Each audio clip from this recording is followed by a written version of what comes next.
আমি কিছুদিন আগে ভিডিওটা দেখছিলাম, তার মা ঠিক একই জায়গায় বসা ছিল, একই জায়গায় বসা ছেলের জন্য কান্না করছে। কান্না কইরা মানে আপনাদের কাছে সহযোগিতা চাইছি। আসসালামু আলাইকুম, সবাই কেমন আছেন? আশা করি ভালো আছেন। আজকে কোনো বিনোদন বা আনন্দ দেওয়ার জন্য আপনাদের এখানে আসি নাই। আজকে আসছি এমন একটা ঘটনা নিয়ে যেটা আপনাদের শোনা খুবই দরকার। মানে আমার কিছু বলার নাই, তবে আজকে কথাগুলো শোনা যাবেন আপনাদের কাছে, এটাই আমার অনুরোধ। আমি আজকে আসছি চাঁদপুর জেলা কচুয়া থানা হারিসেল তিতারবাড়ি 1 নং ওয়ার্ড। তো কী জন্য আসছি আর কী জন্য আপনাদেরকে বলতে চাইতেছি, কথাগুলো দয়া করে একটু শুনে যাবেন। আর যদি না শুনেন তাহলে মনে করেন যে কার কাছে আমরা দুঃখের কথা, কার কাছে কষ্টের কথা কমবো। কারণ মানুষ বিপদে থাকলে, কষ্টে থাকলে তারপরে তো আমরা ভিডিওতে আসি, তারপর আমরা এগুলো বলি, আপনারা শোনেন। আমরা এমন একটা দিন আজকে আইছি, আজকে শুক্রবার, গরিবের হজের দিন নাকি আজকে শুক্রবার। তাই আজকে এমন একটা দিন মনে করেন যে নিরুপায় হয়ে আজকে আইছি। এই যে এই ফ্যামিলিটা দেখতেছেন, এই ফ্যামিলিটার কাছে আইছি। তো কী জন্য আইছি বলার জন্য, এই যে আজকে দেখছেন এখানে নানি বসা রয়েছে, নানা বসা রয়েছে। মানে কি কম, আমার তো বলার ভাষা নাই। তার মা বাবা হসপিটালে আছে, হসপিটালে গেছে। এখন আমি তাদের মা বাবার কোনো সাক্ষাৎ নিতে পারতেছি না। তো আজকে নিরুপায় হইয়া নানা নানি নাইমা চলে আইছে। নাতির জন্য কতটুকু প্রাণ হইলে, কতটুকু মায়া হইলে, মানে নাতির জন্য নাইমা চলে আইছে। তো একটু নানা আছে, নানি আছে, একটু নানার মুখ থেকে, নানির মুখ থেকে শোনেন আসলে তাদের কিরকম শখের নাতি ছিল। আর কি কইতাম, নাতিটা কিরকম শখের ছিল একটু যদি বলতেন। জি, আমার ছোট জির ঘরের নাতি, বড় নাতি, সে লেখাপড়া করতো, মেট্রিক পরীক্ষা দিয়েছিল। ওর মেট্রিক পরীক্ষা সে রেজাল্ট খারাপ করছে এক বিষয়। পরিশেষে সে চলে গেছিলো, বাড়ির পাশে এক ড্রাইভার আছে, ড্রাইভারের সাথে চলে গেছে ডাকাতে যাই 3 দিনে যাই, আর 4 দিনের দিনে মানে দাউদকান্দি ব্রিজের উপরে অ্যাক্সিডেন্ট করার পরে দিয়ে আমরা খবর পাইলাম। পরে জানলাম যে তারা ঢাকা মেডিকেলে আজকে 1 মাস 15 দিন 1 মাস 15 দিন হসপিটালে মানে আসেন।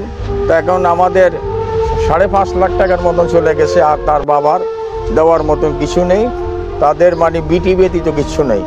তারা এখন অসহায় অবস্থা পড়ে গেছে। এখন ডেলি 20,000 টাকা করে মানে ডেলি খরচ হইতেছে। খরচটা মানে কি লাগে যে খরচটা যায়, মানে ডেলি কি দেওয়া লাগে? ইনজেকশন মানে ডেলি মানে 3টা ইনজেকশন দিতে হয়, এক একটা 2600 টাকা। 2600 টাকা ইনজেকশন দেওয়া লাগে, আর ওষুধ কেনার লাগে, ওষুধ খরচে আর ইনজেকশনে ডেলি 20,000 টাকা যাইতেছে। 20,000 টাকা দেওয়ার মতো কিন্তু এখন তাদের সামর্থ্য নাই।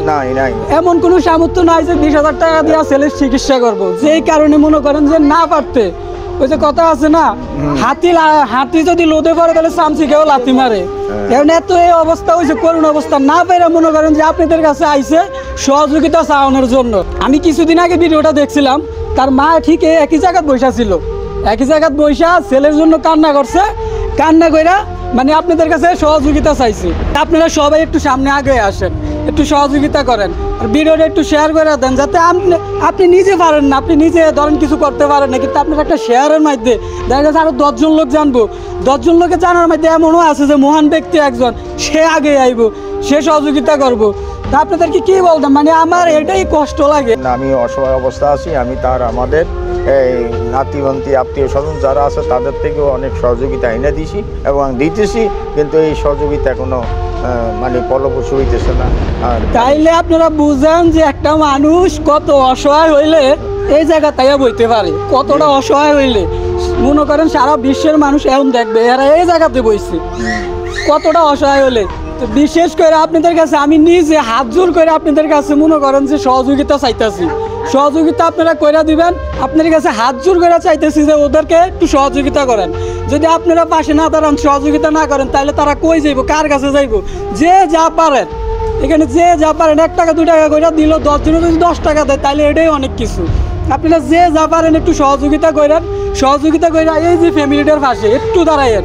হ্যাঁ, কি হয় বাগিনা না বাগিনা হয়, আপনি একটু থাইকে নিজে মুখ থেকে শুনেন যে আসলে কি কথাটা সত্য না মিথ্যা।